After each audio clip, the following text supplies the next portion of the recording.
right, everybody. My name is Kevin. And I'm John. And welcome to Tag Team Takes, the professional wrestling podcast that you need to be watching, the best one on the internet.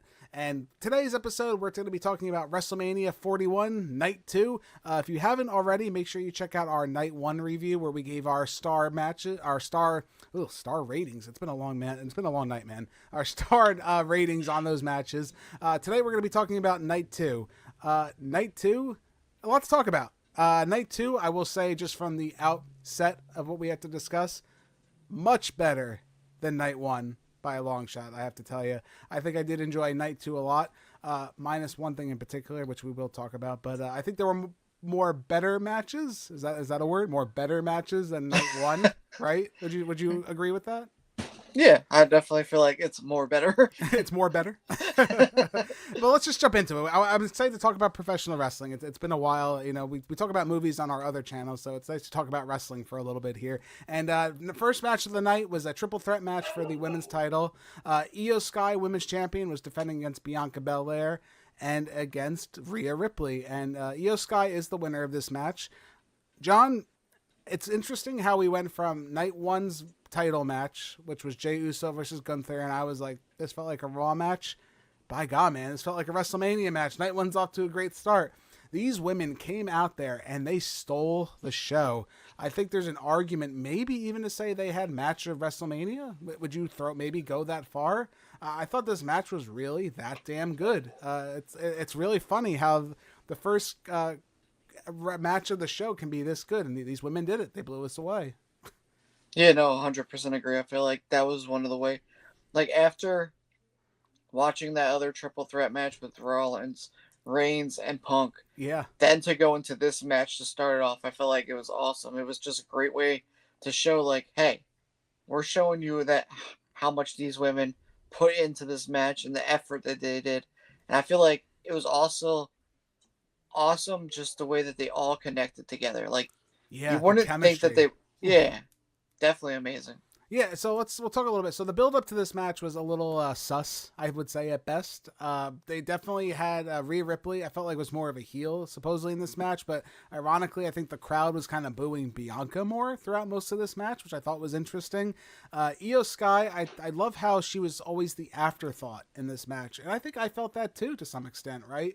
When you see Bianca Belair and you see Rhea Ripley, one of those women are walking away with the title, and if Io Sky has it, you're like, she's losing it. And I think she proved to the world in this match, finally, that she deserves to be up there with those women. She's more than capable of being with them. And if anything, she was like that extra piece of spice I think that we needed in order to keep Rhea and Bianca interesting, right? Besides just a bunch of power moves and beating the crap out of each other, you had that unknown wild factor of Io just going in there, taking these crazy bumps, doing these flashy moves and doing things I didn't think were possible. There was one spot in particular where they were on top of the turnbuckle and Rhea had Io and she like slammed Io onto the top of the turnbuckle, like the metal part, the actual banister pole. And she was like laid out, like back stretched like that.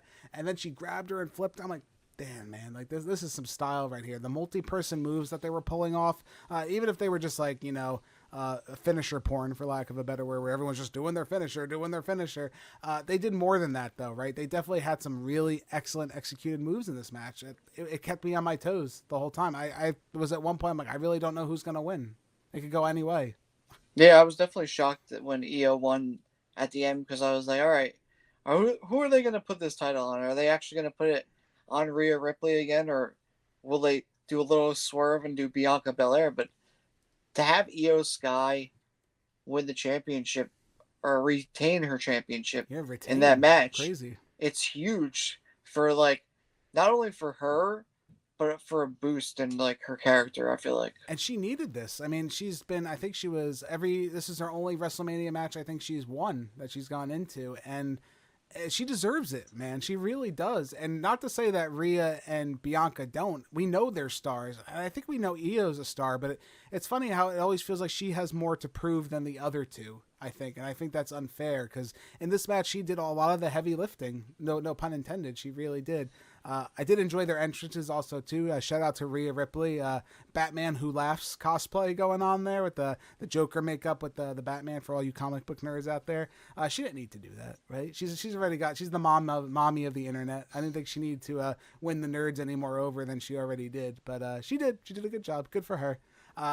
Again, it's just a really fun match. It was really well executed. I think the right person won. I think Io clearly needed this win, and it solidifies her as one of the top champions and top women in the company. I don't even know how much to say, man. 5 stars out of 5 for me. Fantastic opener and much needed after last WrestleMania night 1. Definitely 5 out of 5. Definitely a 5-star match. Definitely a great way to start it off. Definitely so much what Jey Uso and Gunther should have been able to put on. And I felt like this was one of those things where you're like, that's the WrestleMania that I'm looking for right now. This is what we look for. Things that are unexpected. Not even unexpected, just emotion. There was a lot of emotion in this match between all those women, and you were in everybody's corner, and you really couldn't predict what was going to happen. Like, sure, maybe you thought like, oh, Rhea's going to win or Bianca's going to win. But having Io win, I mean, somehow during the course of that match, making it feel organic and the absolute correct decision is what really worked for me for this match. Fantastic demonstration by these ladies. I thought it was really good. Going into the next match, it's banger after banger. Drew McIntyre versus Damian Priest. These two guys had a crazy build up into this match where, you know, again, you have your blood feuds. We've seen them before. Julie, my wife, was joking, like, is this for a title or is this for revenge? That's like, it was always like her joke asking for like whatever the match was. I'm like, oh man, this is for revenge. This is like they're going to beat the crap out of each other. And, you know, the second match on the card is probably one of the scariest spots you can be on as far as WrestleMania, because you have to live. Sometimes, depending on what it is, it's either the first match was great, right? And you have to like follow up that and you're like the cool down match, or the first match was crap, and now you really have to deliver because that first match sucked. These gentlemen went out there, and again, they blew my socks off with this match. It was a great hardcore match. They really beat the crap out of each other. Drew McIntyre is one of the best heels working today in wrestling. He understands his character without a doubt. If he didn't win me any more so over, he comes out as Doomslayer guy from Doom. Wow, okay, that was awesome. Damian Priest comes out with one of the lead guitar players from Slayer. These guys are metal. They're hardcore. They beat the shit out of each other throughout the match between chairs and using the steps.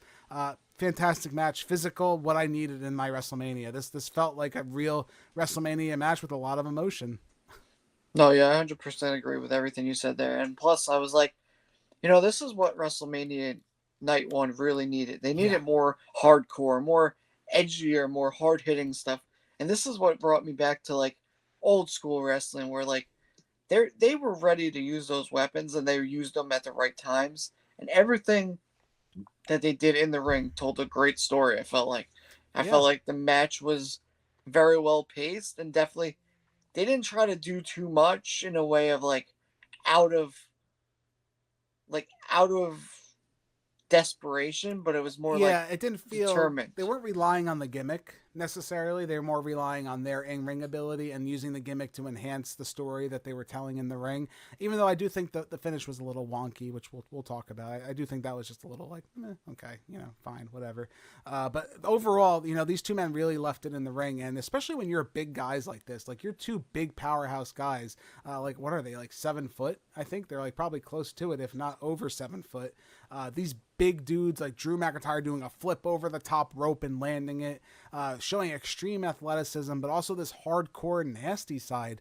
I think WrestleMania always needs like one really good hardcore match, right? And they tend to do that, right? There's always at least one on the card that's like a street fight or some kind of like just really brutal match. And this wasn't over the top bloody or gory or anything like that. It didn't need that, but it was physical. And I think sometimes, honestly, physicality's a lot scarier than any kind of blood or anything like that you're going to see. The power bomb that Drew gave Priest on the stairs, that thing was not guarded, man. I don't know how you protect yourself from that power bomb. Sometimes you could try to protect your opponent when you drop them like that. I guess I think Priest was probably like, just do it, man. He probably just he slammed him. And when he did that, I'm like, this match is over. Like, that was brutal. And you felt it. Like, I felt it in my bones a little bit. I was starting to like get like, oh, that's really uncomfortable.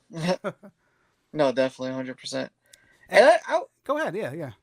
I wasn't, as you said, like the finish was a little weird. I felt like the finish was good enough, but I felt like maybe there should have been a little bit more. It's weird. So the cycle of events is as follows. They set up these tables, as is WWE cliche. They set up a bunch of tables, and no one goes through them for quite a long time until somebody's just about to go through all of them, right? And Damian Priest goes onto the top rope. He starts doing the Undertaker walk, and you're like, oh goddamn, man, he's gonna go through all those tables, and it's weird. It's just like a little like shove, right? And he just kind of he slips and falls through the tables, and it's fine. And then he like gets up right away and kind of stands up onto the mat. He stands up there, and then Drew uses the chair that Damian Priest set up and puts his head in it and gives him a nasty Claymore, which it's a nasty looking kick. When he kicks him like that, it looked like a finish, which that's where I compliment the finish, right? That finish made sense to me. I'm like, yeah, you beat him after that. I kind of get that. It's just, I don't know if we needed the table spot, and I hate to be like that guy. It just felt kind of like a weird transition for me, right? It just felt like almost unnecessary. Like you should have did that earlier in the match, like waiting to this point. Like I understand like Drew's trying to, wear down Damian to a point where he can get him set up into a situation like that and take advantage of it. It just felt kind of wonky to me. I guess it was just the transition of the whole thing. Well, yeah. There was one point where I forget what they were doing, but they were doing it on the opposite side of where the tables were. Yeah. And I was like, you know what? They should have done that onto the tables, and that would have made it even more better, I feel like. I think so. I think utilizing the tables earlier would have been a little more interesting, and then just kind of eventually leading to that awesome spot with the Claymore kick into the corner would have been fine. Yeah. I think the finish itself is fine. I think it's just that there's like a strange lead up in there that kind of got a little messy, it's hard to take it away, right? These guys did a phenomenal job. This match, easy 4.5 out of 5 stars for me. They really delivered on this match, and maybe it wasn't the 5-star classic, but I think you could make an argument for it being a 5-star classic. It really was a really solid hardcore match, and it shows what you can do, right? You don't need to be an extreme gore fest like some other companies. Shot at AEW. Everyone's gonna think I'm a mark now. No, I'm just joking. But seriously, you can do these things, right? You can have these really great physical matches, and these guys did a great job. I really enjoyed myself with it. Yeah, definitely. I give it a 4.5 too. I feel like it was definitely one of those great matches. Definitely another solid match to start off WrestleMania, and I felt like finally we've gotten what we've been waiting for with WrestleMania starting off this night. Yeah, great. No, again, two great matches in a row. And again, I want to say I think the right person did win. I think Drew needed this win. I feel like he's been kind of on a weird spot lately where he hasn't been really winning these feuds or coming out net positive on anything he's been doing. It's interesting, though. I feel like Damian Priest, even though he lost, I think he's okay from this loss. I think he's protected, unlike Gunther kind of was not protected in his loss with Jey Uso there, where he tapped out super quick. I feel like Damian Priest having to get all the crap kicked out of him with all these hardcore things, like between the tables, the step shot, and then ultimately a Claymore to the head with the chair. I think it was good, right? I think they really did a phenomenal job in protecting Damian Priest, making him look like a tough son of a bitch. I've not been the biggest Damian Priest fan. I think me and you have talked about that before. He's just kind of been like fine for me. I'm going to keep an eye on him, man. I think he does have something special, and I think he does connect to the crowd.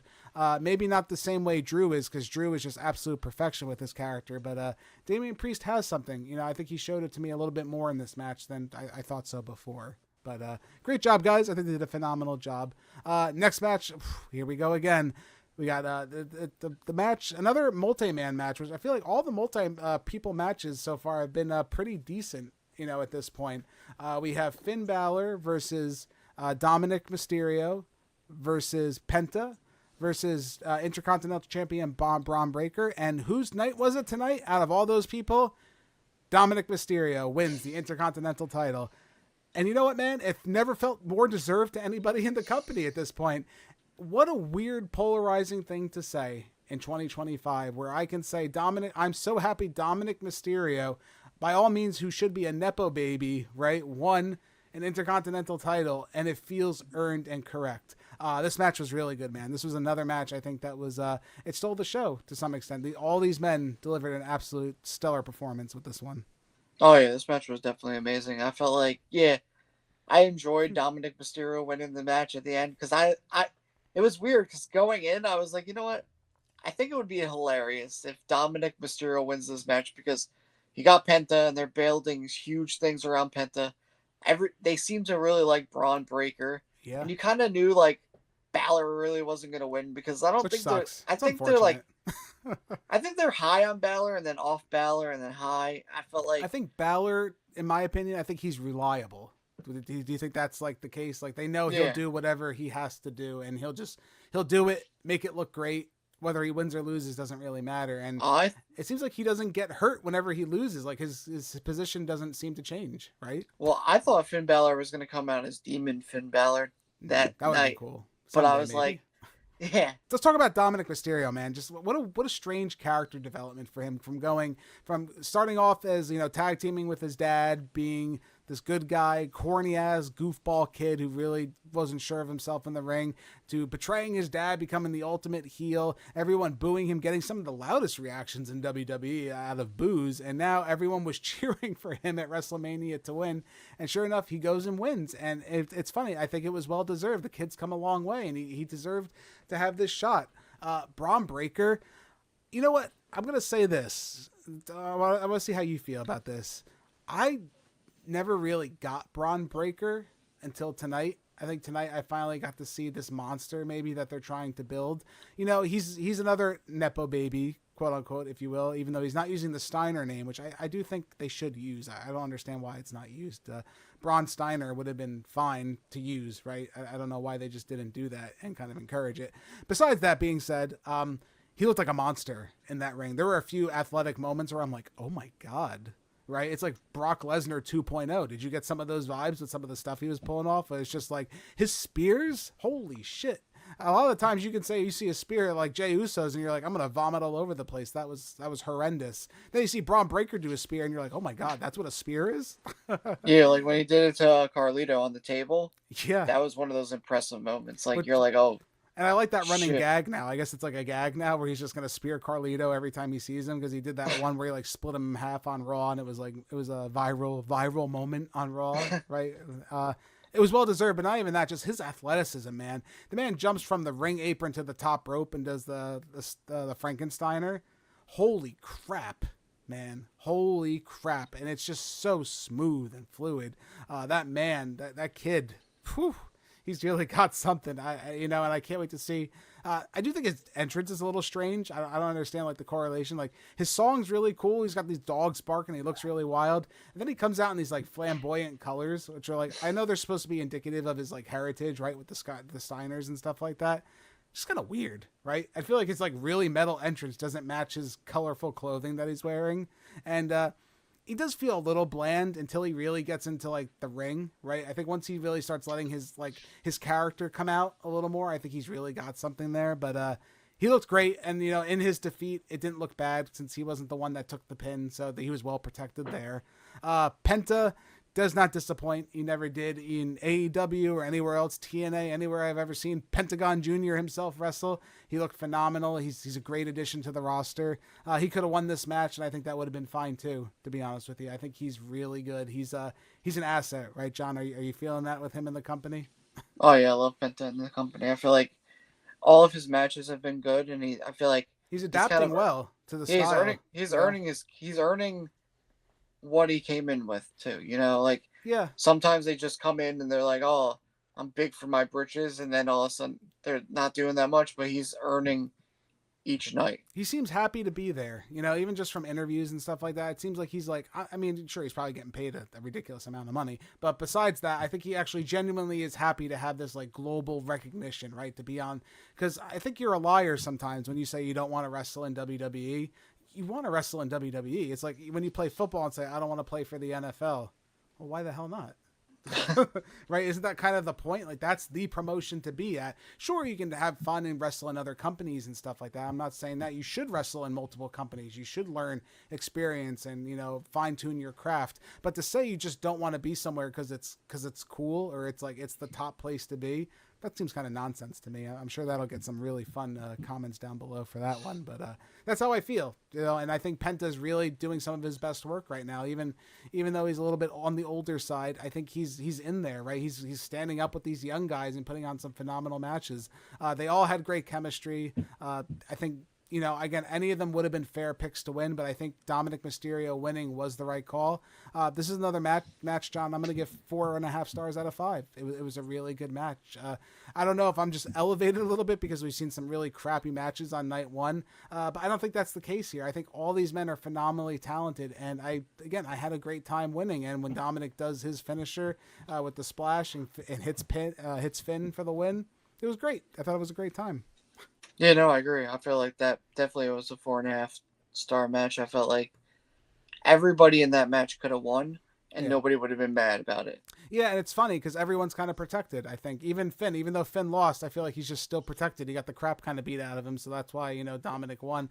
And I like when it's a net positive, right? When someone can come out of it and look protected. And it's interesting to see what they're going to do with Dominic Mysterio as champion. I'm sure it'll be a lot of good comedy bits and some decent wrestling. The guy's definitely got like an MJF kind of heel vibe going on. He's like I would say like the PG version of MJF's, AEW character over there. He's definitely got the heel heat, but now he's got the face heat. So I'm curious to see what they do with that. I think that'll be definitely one of the better developments coming out of WrestleMania, and can't wait to see where they go with that. Speaking of unpredictability, we go into our next match here. So it's Randy Orton versus a mystery opponent. John, this was a big match for Randy Orton, right? His 20th WrestleMania match, I believe he said. Coming out with a little tribute with his original tights was a nice touch with the blue and yellow. That was his debut colors of his tights. I did not know that. That was up online, so no, Kevin's not that smart. So that was kind of cool. So before we reveal the mystery opponent, John, did you have any idea who he was going to be versing? I knew. No ideas. You didn't have any. No. There's a lot of chatter. I heard Malachi Black. Maybe they were going to push up his debut because he seems to be coming on April 25th. I heard Rusev because he re-signed with the company. I heard that was a potential person. Karrion Kross, I think, was another one because, he did some work. So recently they were trying to build him up. It's interesting because I feel like anyone they would have put there, even Solo Sikoa, because he had like a little standoff at some point on SmackDown, anyone they could have put in that spot versus Randy Orton might not have worked. Him and Kevin Owens had an awesome feud, and it's a shame we didn't get that match. Hopefully Kevin Owens, recovers well from his neck surgery. I know that's going to be coming up probably shortly, and he'll be out quite a while with that, I believe, too. But anyone you put in this match, it was going to be hard, right? It was going to be something you have to deliver upon, especially so last minute. And, those doors opened up on the entranceway ramp, and the music I never thought I'd hear at WrestleMania came on. Is Say His Name and He Appears. Joe Hendry from TNA. The TNA World Heavyweight Champion appeared. John, I lost my shit when that happened. I don't know if you did. How did you feel? I love Joe Hendry. I've been following this man from some of his early work on the indies and some of the great work he's been doing in Impact Wrestling and even showing up in NXT. Obviously, he's WWE bound at some point, but that was the perfect choice. I think that really was the perfect choice for someone to verse Randy Orton. I thought it was a great choice because I felt like you knew he was going to lose, but you didn't care. You also thought, like, listen, this guy is just making his dreams come true right now. Being at WrestleMania, being in a ring with Randy Orton, and all these people are cheering for him.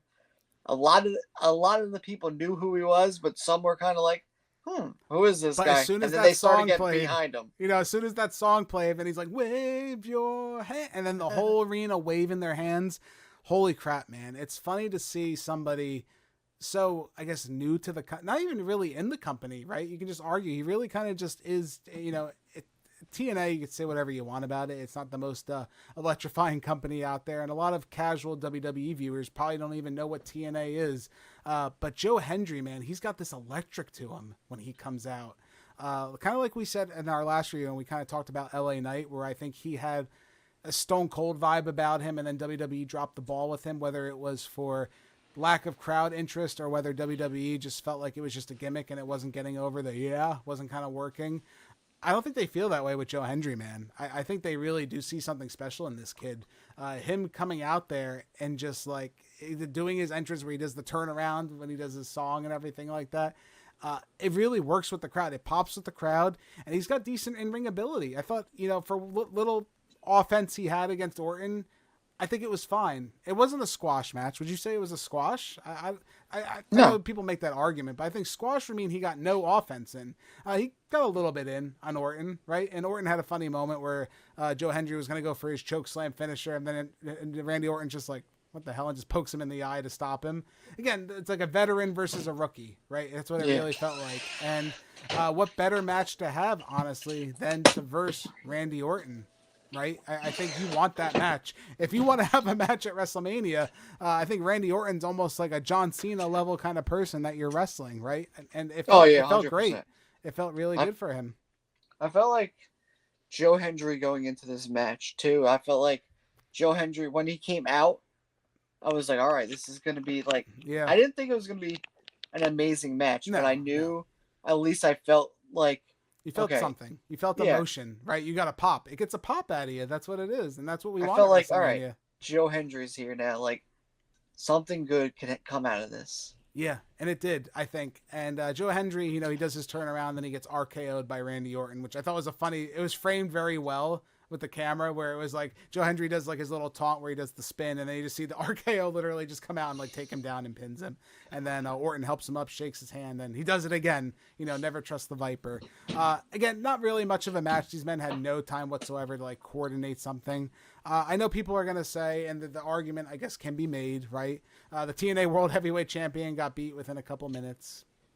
Yeah, it kind of did happen, but you know what? It is what it is, right? I think this is more about Joe Hendry's career than it is so much about the TNA World Heavyweight Championship, which I'm going to make a bold prediction that probably within a couple of years, we're not going to really give too much craps about, to be honest with you.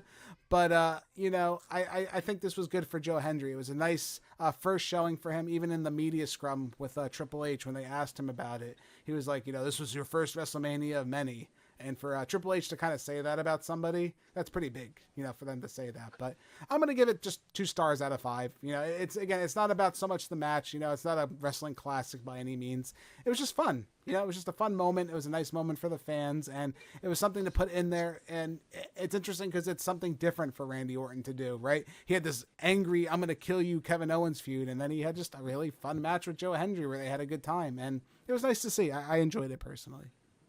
Yeah, I'm going to say I believe in Joe Hendry, and I'm going to give it a 2. Yeah. But also, I feel like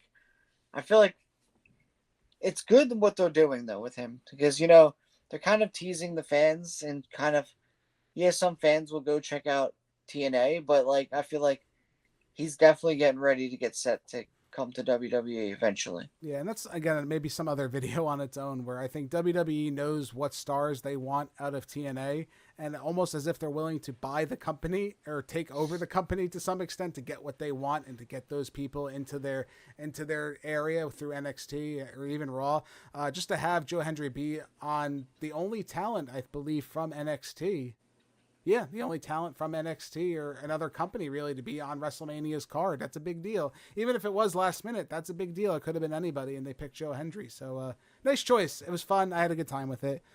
Next match, I'm not going to say the same thing. The next match was Logan Paul versus AJ Styles. Now, there's a lot of talk here. Logan Paul has proved himself, I think, a little bit in wrestling. I hate the man. I think most people do. And not even just as a bad guy because I'm supposed to hate him. I don't like him. I really don't like Logan Paul, but I'm going to say he's an incredibly athletic guy. He's adapted extremely well to professional wrestling. He's learning the sport as we speak. He's got some really great moves. He has some flow that a lot of wrestlers kind of wish they had, and I wish we saw it a little bit more of in some of the matches, even on the card. AJ Styles, the veteran, been around forever, looks good, everything he does.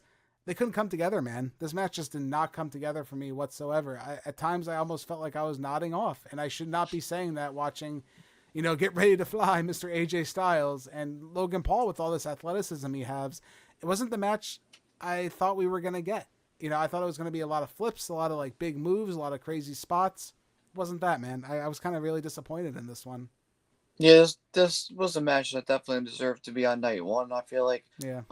And I also feel like they played too much to the entertainment of it too. It was more like of it, right? Yeah, the celebrity, the try to get the different camera angles and all that other garbage. It was like, listen, AJ Styles, I feel like deserved better than that, and I feel like they kind of made a mockery of this match where it was like nobody cared about it, but we're just putting it in there, you know. And we shouldn't be feeling that way, especially this late on the card. I think we should have something a lot more special. I mean, any of the other matches we saw tonight have been absolutely phenomenal, and this was like the first match was like, this is a stinker, man. Like, what is this doing on here? And a lot of that too, like you said, I think has to do with all the cross promotions between the Prime and the whatever, everything else that's being Dude Wipes and all these I think Dude Wipes, was that the one that was I think this one was like featured prominently on this one. No, this one was the general. Oh, was it the general? Like, I think this was the general one. And it's more distracting when the match isn't that good, and you kind of have to stare at it for a while. And I should be saying that about an AJ Styles match. I know he's slowed down. You know, he's older. He's winding up his career at this point. He's definitely changed his style, right? He's not Mr. High Flyer like he used to be, but he still hits the moves. He definitely has his pops, and he can make someone look really good. Look at the work he did with Seth Rollins and stuff like that a couple of years ago when they had their match. Great matches. Even when he versed Jericho, you know, those were great matches. There's some really great AJ Styles stuff. I just feel like he couldn't get it out of Logan, or Logan just didn't want to get. I don't know. I feel like it couldn't come together. It felt sloppy. It felt like a mess. The best part for me was Karrion Kross showing up in this match, and he's like giving AJ, he calls him by his real name. He's like, take the Nux, do it for the internet, do it for everybody, do it for professional wrestling, hit him, come on, hit him, trying to like turn AJ bad, and AJ just like ignores him, and then he loses the match, and it's kind of over, and it's like, bleh, and it's like, oh, all right. At some point, maybe it would have been another, I hate to say it, maybe another multi-man match might have been the choice here. I know Karrion Kross isn't the greatest wrestler as far as like stuff we've seen from him. I think he's decent. I think he gets kind of like cut short about his ability, but man knows how to entertain, and he entertained extremely well with AJ on the Raw prior to WrestleMania, and I feel like he could have been involved maybe in a triple threat of some kind with this match, maybe manipulating the two. I don't know if it was just the story, because there really was no story. It's just like Logan's like, oh, you're AJ, you're phenomenal, I can beat you, and he kind of did, and it's whatever. And I don't know if I want to see another Logan Paul. I just don't like Logan Paul, right? I don't know. Maybe, what do you think? You think it's a generational thing? Think I'm just an old man yelling at the cloud? Yeah, you're the old man yelling at the cloud. See, I don't hate Logan Paul as much. I feel like the match, again, like, the match just wasn't great. I feel like didn't deserve. Should have been a lot better than it was, and I feel like it almost does a disservice to AJ being in that match. Yeah, and you want to show off Logan, right? You want to show how much he's grown and improved, and I feel like it doesn't really do that. I feel like it's just more of the same. And, you know, he probably is more limited in some of the stuff he can do. He doesn't wrestle all the time, so it's like you prepare for one match, and that's kind of what you're doing. And I don't know, maybe it was just the spots that they chose. There was just nothing really exciting and nothing that really kept me into it. So this match, man, 2 stars out of 5, and not the good 2 stars like Joe Hendry versus Randy Orton. This is the bad 2 stars. I could have left this match and not have cared, to be honest with you. Did not have a good time with it. No, this is definitely a 2-star rating of crap. I felt like it could have been a lot better, but yeah, it should have been a lot better. There's no excuse for that. And again, we'll always have our celebrities involved in WrestleMania, and trust me, we're going to talk about that too a little bit later, very soon. Actually, we're going to be talking about that. But this was just not it, man. I just didn't have a good time with this. This should have been, like you said, a night 1 match. Maybe bump something around, or to be honest with you, just take it off the card. Like, I know we like Logan Paul, but maybe save him for their Saudi shows when they do something. He likes that payday, I'm sure, where they get the Saudi Arabia money, or put him on some other pay-per-views. This was not a Mania match by any means, and part of it, I think, is the WrestleMania WWE machine. It is, you know, they like to brag and jerk themselves off, if you will, about how great they are, how much money they make. They brag about the attendance and the gates and the records and the sponsors and the deals and the upcoming shows. And it's the machine. That's just kind of how wrestling is. But this was a good example of it, right? And I think there's another match that's another good example of it. But we'll get to that soon. So next match, a little bit different. So we had the women's tag team title match. We had Liv Morgan and Raquel Rodriguez versus Taya Valkyrie and a mystery tag partner. Lots of drama going into this match, John. Bayley was supposed to be the tag partner for Taya Valkyrie, but she was attacked backstage by Liv Morgan and Raquel Rodriguez. Before we get into the mystery partner, a lot of people were pissed about this backstage. Apparently that was like some of the scuttlebutt that was going around about Bayley kind of being taken off the card. Apparently this was decided about like before this even happened. Like, it wasn't like a last minute change or anything like that. Do you think Bayley deserved to be on this card? Do you felt bad that she was written off for this match? Yeah. Honestly, I didn't even know that she was written off until I saw the. That's even worse. Until I saw that Valkyrie had a mystery opponent or a mystery partner. I was like, wait, what the hell happened with Bayley? I was like, okay. And it's funny because she was like they had like the meet and greets and stuff. They were showing videos, and Bayley was there. She's having a good time, taking pictures with people and doing whatever. She ain't hurt. No, just some big old BS going on here. Yeah, it was. I feel like it's a shame, and I do feel like it is a disservice to her. Right? She's a veteran. She's always earned her spot. She's another one. She always pulls through. Right? She always has great matches. Whether she's a good guy or even better when she's a bad guy, she definitely delivers on her matches. And her entire they had good chemistry, or Lyra, I should say, had good chemistry. I was really excited for it. So who's the mystery partner that comes back? Well, it's the man, Becky Lynch. She is back in WWE. And see, I knew. Go ahead. I knew that was going to happen because as soon as they said mystery opponent, then I started thinking like, right, who are they going to have go against Liv Morgan? Because Liv's supposed to be one of their big name people. Yeah. And Raquel, they've been trying to push her a lot now. A lot now too.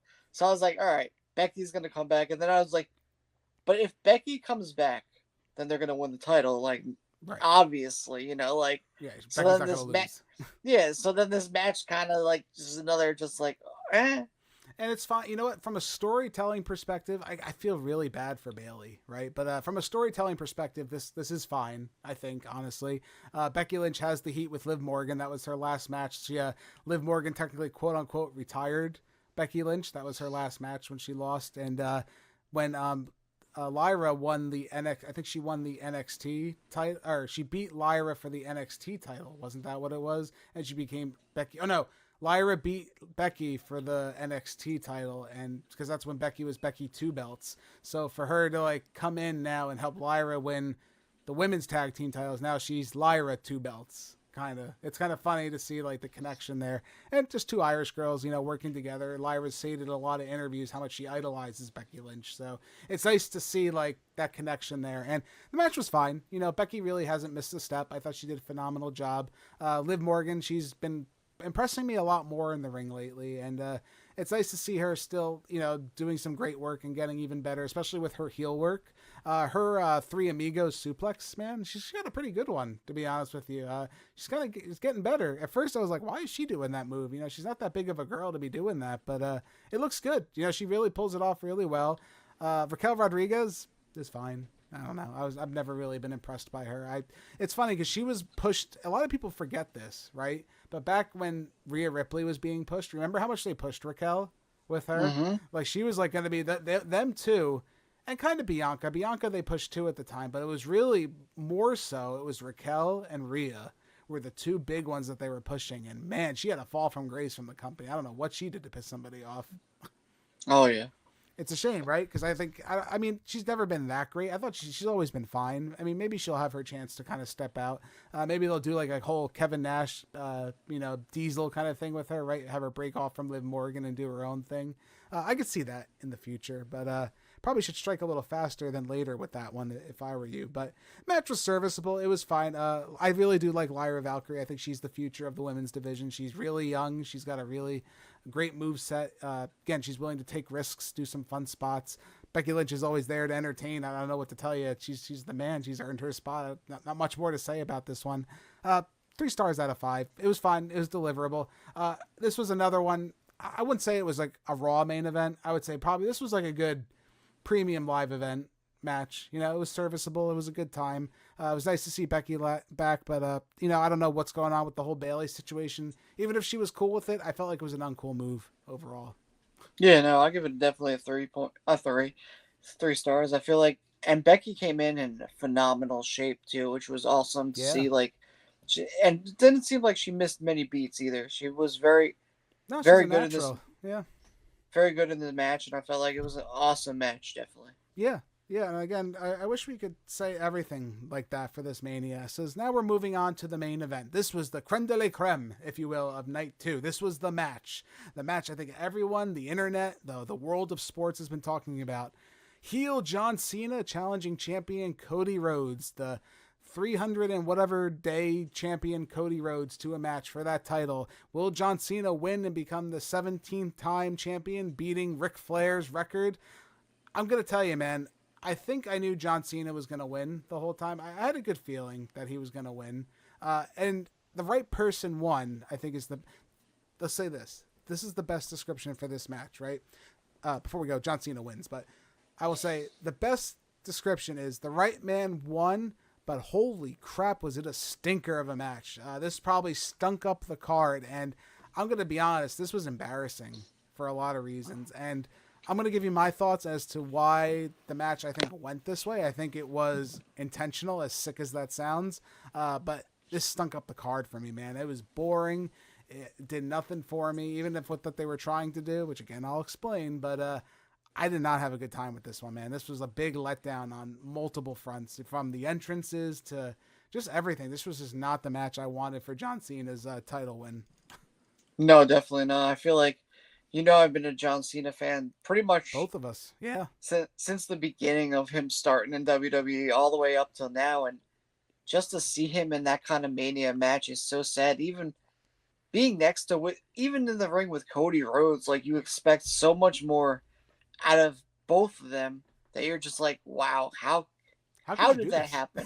How could you do this to me? How and why? Like, come on, like, so the last time I see Cena at WrestleMania is that match. It's like the last time we got to see Undertaker in his final WrestleMania match. He was awesome in it. Right. The last time Cena's in a WrestleMania match, it's like, this. I know. And would you argue that the match itself, the moves, the setups, the work that was done in the match wasn't that bad, right? I think everything was done competently, right? I think we can make that argument. Would you say that? I think, Cody did his moves. He had his spots. Cena did his moves, hit his spots. I don't think none of that looked bad, right? Is that what it was? It was just the energy. It was the interference by Travis Scott, which we're going to talk about that. Just the deliberate nature to make this an unentertaining match, which, again, I think is the goal. So John Cena's entrance here, he comes out in just the name John Cena with all black, right? The whole arena is black, and it's just him walking out, doing his thing, coming out. Cody Rhodes has his little dirt bike entrance, which is kind of weird. And his really horrendous Iron Man, this American Nightmare mask that popped up or scared the crap out of me. I don't know what was going on with that. Fine, whatever. John Cena, I think, needed a better heel entrance for this. I know the point, and this is what John Cena is trying to do, and it's wild that they're letting him do this, I think, to some extent, is, he's been saying constantly, I'm going to destroy professional wrestling. I want to be like the least entertaining. I want to do this for me. And with that entrance, okay, he succeeded, right? That was really unentertaining. I didn't enjoy it. And then you have the match where it's just boring. He's just hitting the moves, kind of going through the motions. And John, do you think it's intentional? Because that's kind of how it's so bad that I think my only argument for it is I think it had to be. I think he was trying to make this purposely look like a bad match, to be slow and boring. I think that was the point. You think so? I mean, I'm gonna tell you, man. I think it's the point, and this is my theory even further. I think at this point is then at some point, Cena's losing. It's not looking great for him. Travis Scott's music plays, which that's not intimidating whatsoever. I'm sorry, Travis Scott is not intimidating. Coming down, his music plays, and he slowly walks down. It's painfully slowly walks down to the ring to help John Cena. And then John Cena's there, and, Travis Scott gets whatever. He distracts Cody Rhodes. He attacks him. And then they have this really long, awkward moment where Cena's got, like, the title belt. Or no, Cody had the title belt. And it's like, hit John Cena, hit him. And John Cena's like, come on, hit me. You won't do it. You're too good. Blah, blah, blah, blah. And then he drops the title. And then Cena picks it up, hits Cody Rhodes, pins him, and wins. The whole thing was long. It was boring. But God, man, I think it was intentional. I think this was the point that John Cena was trying to make, that I'm sucking the entertainment out of wrestling and making this bad. You're not going to enjoy this. This is for me. And if that was the goal, he succeeded, but it wasn't what you needed to do at WrestleMania. I think we can agree there. No, and it's going to be also weird how, like, how do they go now from when The Rock was involved and everything? Like, So how do you how? explain that? How the hell do you freaking explain that? I'm sorry, you can't.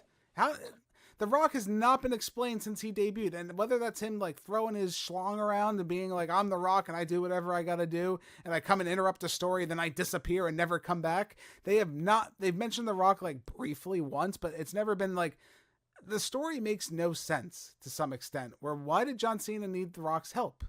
The Rock hasn't been involved. He needed Travis Scott's help. Travis Scott's the one apparently that came out and helped him. The Rock hasn't done anything. What has The Rock done? He hasn't facilitated a goddamn thing in this match, and he's not even mentioned. He's like a fucking ghost. I'm sorry. It makes no sense to me. It's embarrassing. Yeah, it was one of those things too, and it's like if you were gonna try and do whatever storyline you wanted with The Rock, you needed to make sure The Rock was showing up for the Mania. And Yeah. you can't just Mentioning him. Yeah, you can't and say now his name.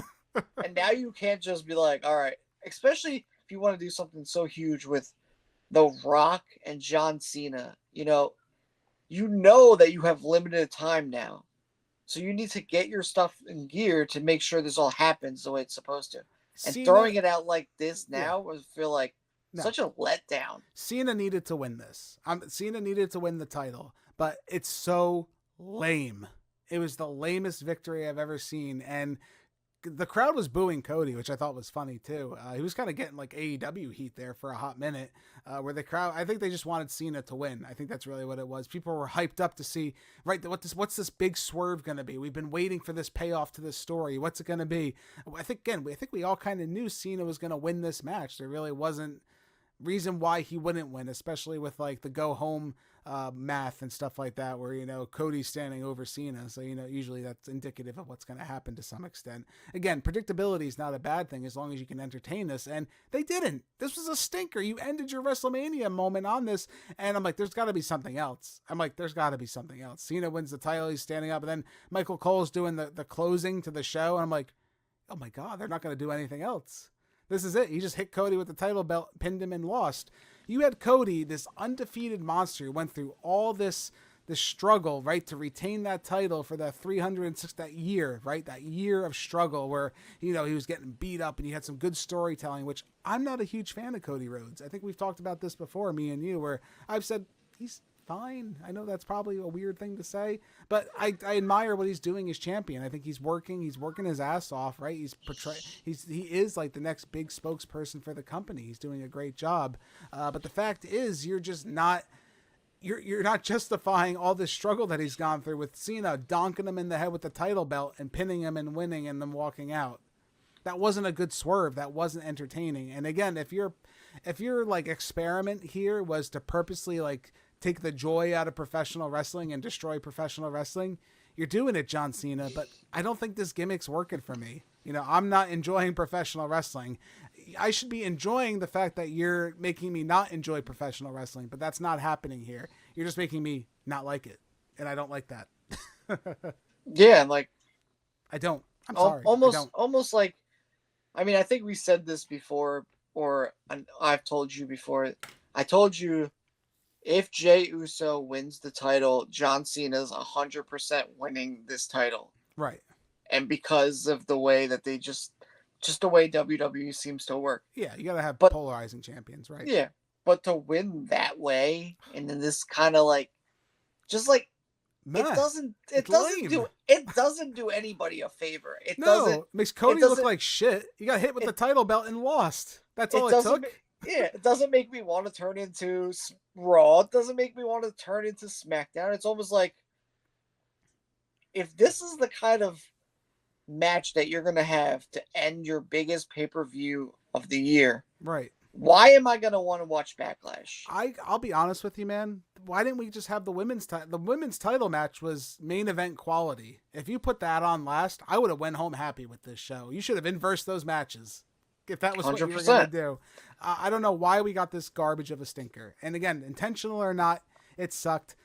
I don't even want to do this. I'm going to give it 1 star out of 5. I don't even want to give it any stars, but I guess just to be generous, I'll give it 1 just because, I guess the moves were competent. It was nice to see John Cena.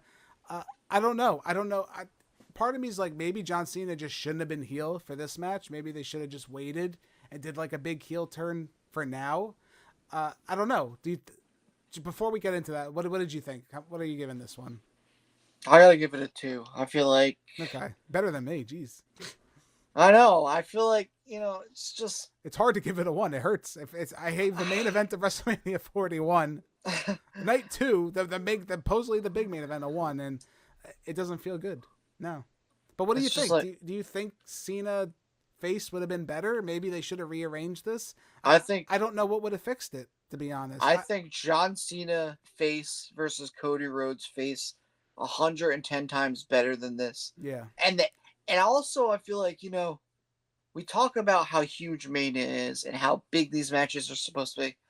Even John Cena's entrance was lame. Like, we've seen Cena have entrances where heels can have a cool entrance. That's where a thing. he goes all out, or he could have done something that like in turn like helped come with like brought something that had to do with The Rock or something in that way, or about the family or something in that way. But they didn't do anything. Right. And again, maybe they're trying Triple H and him think they're so fucking smart. Like, oh, I'm going to rewrite the book of professional wrestling and give you this really deep symbolic character. Do you know who you're appealing to, guys? To be honest with you, you're appealing to, and I'm a wrestling fan, so I'm allowed to say this. It's a low, mental denomination of people where they just want to have a good time and enjoy this. And you don't need to make this high art, right? Sometimes you can do that, and you do it occasionally, and it's fine, but not with this. This is not it. This is not what I wanted. I wanted to see something cool, something epic. I wanted to see, if you're going to go put me through all this with The Rock, and, again, I felt like even I was trying to like justify it. I'm like, all right, well, they're going to pay it off. It's WrestleMania. They got to pay it off. There's no way they're going to let this carrot linger here. They did. It sucked. I don't know what else to tell you. It fucking sucked. It was terrible. You had an amazing opening, couple matches for this show. And I think at least, 3 or 4 of the matches, phenomenal. Then, after Logan Paul, man, Becky, they picked it up a little bit, but no. Overall, WrestleMania, if we're talking about nights 1 and 2, it was kind of a stinker mania overall. I think this is justification now. If we were to, try and set this up, 1 night is enough. I don't think we need 2 nights. If this is what you're going to give me on 2 nights of WrestleMania, either I'll just skip a night and watch it on replay and then watch the second one. Because obviously all the effort was put into the second night, which I understand. Your second night has to be better than your first night to some extent. It should be. You're letting people come back. That wasn't it, man. Yeah, it makes me worried. It makes me really worried about SummerSlam because, like, 2 nights. If 2 nights of SummerSlam and you can only give me, I guess, 4 to 5 good matches on WrestleMania, what do you think SummerSlam's going to be like? Come on. Yeah, it's scary, man. It's scary for the future of WWE with that. I think Triple H does have a grasp on what he's doing, but he's not perfect. He's human. We're gonna see these mistakes happen, and I know like his big thing this weekend through like the media scrums was like, shut your mouth and watch the wrestling, and I'll entertain you. So sometimes I gotta speak my mind, a little bit. Just because you're writing the show doesn't mean I have to agree with everything that you're doing here, and it's not working for me, but. Benefit of the doubt, we got Monday Night Raw coming up, which we'll give our thoughts on when that comes out. And, look for a schedule for us for that. We're going to try taking it slow here. Expect reviews for Raw and SmackDowns for each week. We're going to stick with WWE for right now. If we get enough reaction, we'll jump into some other shows. Maybe we'll do some AEW, some NXT, some stuff like that. TNA. God help us if we ever decide maybe to do that. It's really just the reaction of you guys, what you guys think. If you enjoy our opinions, you want to hear more. If you have any topics that you want us to talk about, just leave them in the comments below. We'll try to make some, some fun videos here or there. Maybe some top lists, maybe, our favorite matches, just a thought you want us to talk about. I'd be very curious to see what you people have to think. And then also in the comments below, I gotta tell you, what did you think of WrestleMania Night 2? WrestleMania 41's in the books, and I think it's a stinker. But what do you guys think? Let us know your star ratings in the comments below. Did we get it close? Are we off our rears here? What do you think? I'm very curious to see what a lot of you people think and enjoy. Again, that's what I look forward to as a wrestling fan, is the discourse, right? Is the communication that we have. But thank you all joining us for this episode of Tag Team Takes. My name's Kevin. That guy over there, he's John. We'll see you in the next one.